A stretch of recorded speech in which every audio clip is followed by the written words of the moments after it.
fans, do you want to win your share of $100,000? Simply enter the houseofboxing.com Fight Night Prediction Challenge. Compete with boxing fans around the world. Simply head over to houseofboxing.com and sign up now. Matt Lenihan, Boxing Social, in association with houseofboxing.com and Empire Fight Store. We've been joined by British champion Fabio Wardley. We're here in Riyadh. This fight, Fabio, is mega for you.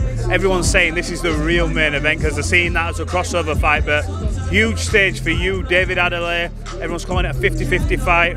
I know you'll have other ideas, but look, talk to me. How are you feeling this fight week? How's it compared to the other ones you've been a part of? I feel great. This one is obviously something special. It's got a bit of a different vibe to it, different feel. Everything just feels big and bigger, and there's just so much gone into it, so much thought, so much ideas about how they want to make it such a big spectacle, and it's a privilege to be a part of. I'm just like taking little moments as well to enjoy little bits that are going on.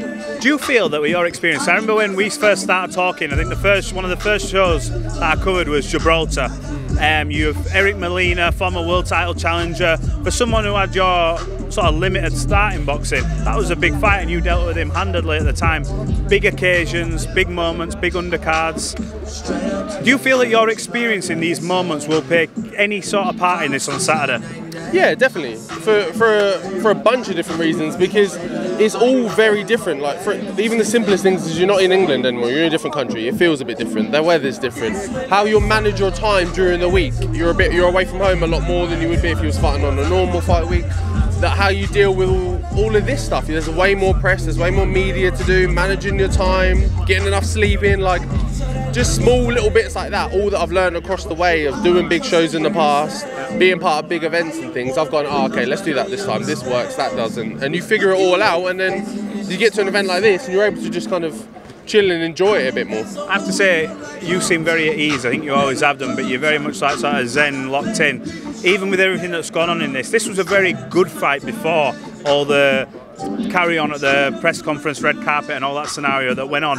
But has that moment, and not to dwell on it, but has that sort of lit more of a fire in you? Has that stoked that extra bit inside you to say, you know what, I was calm after that kind of thing? You never said out in the press conference recently with him, you sort of was like quite tame, I think.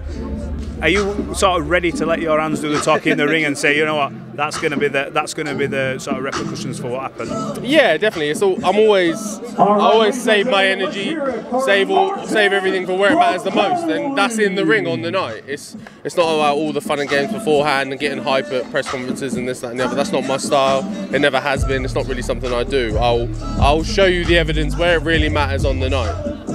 Is this personal at all for you because of what's happened? Yeah, definitely. Yeah, definitely. Like, there's no way people can just get away with putting their hands on me, and that's just, you're getting a free pass on that one. No way. How critical is it for you that obviously emotions are involved in fights? It's what you do. You saw it in the Nathan Gorman fight. You got touched, and it was like, right, you know, fight or flight, and you know, you went on the ladder and you got the victory on that day. But is it important that obviously the game plan, the corner, that you don't let emotions run wild? Because we've seen what he's tried to do in the build-up to this. He's actively tried to provoke you to get a bit of summer, and obviously it's not really worked kind of thing. But how important is it that your temperament is on that level head so that you see it as business on Saturday rather than this, you know, this war kind of thing?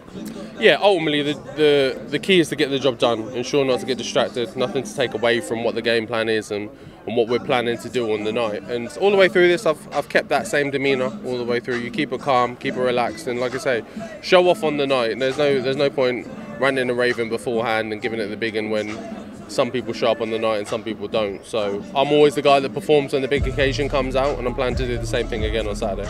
Will there be a handshake after this fight? Will it be put to bed, or is this gone too far? No, I doubt it. I'm doubtful. We'll even the score. I'll get my win, and I think we'll go our separate ways. And I'll be happy if I don't see or talk to him again. Look, you're British champion. This is biggest fight to date, but I feel like this is that one where, especially because of the stage it's on, that opens that door to start moving up another level. You had the British title now. This is like sort of the highest you'll go at British title level. It'll be then time to start jumping even deeper. How excited are you for that? Not looking past this fight because you've got a hell of a challenge on Saturday, but this really is that moment for you. Do you see it as that look, I'm the next one, I'm coming now? That's what I've said in other interviews and things. Is like, look, the old guard of the AJs, your Furies, those people, they're on their back end of their careers. They're finishing up, and there's a new guard coming through, and I'm at one of the forefront of those. I'm one of the younger guys coming through, and I think this is my last kind of British level, that teetering on the edge of the line fight, and then after this I think I'm in the mix. How do you win the fight? Do you stop him inside the distance? Definitely. I stop all my opponents, and this one's not going to be any different. And like I say, like you said as well, there's a bit more extra spice on this, so I'm going to be putting a bit more venom in those shots as well. Fabio Wardley, have you got a message for all the fans who are going to be tuning in this Saturday? ESPN America, TNT Sports, Box Office. You got a message for all the fans? All the fans around the world, tune in. Saturday night it's going to be a massive event here in Saudi, and it's definitely going to get rowdy. Fabio Wardley, always a pleasure. We wish you all the best this weekend. Cheers, mate. Thank you.